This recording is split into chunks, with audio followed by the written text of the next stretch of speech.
Huwag nyo ispoilin ng mga bata para matibay yung loob. Sanayin yung kahit may pera kayo, kumisang konti lang baon.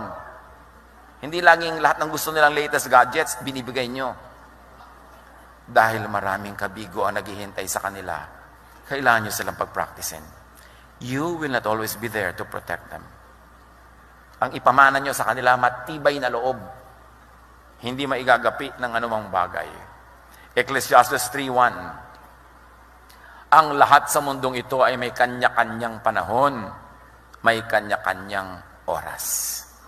So oras ng kabiguan, di mabigo. Oras ng masaya, magsaya. Just survive the day, the hour, the minute. At pag hirap na kayo, ito sabihin nyo, this too will pass. Walang permanent, lalo hirap. Umaalis din yan. Just survive the day so that when God distributes new blessings tomorrow,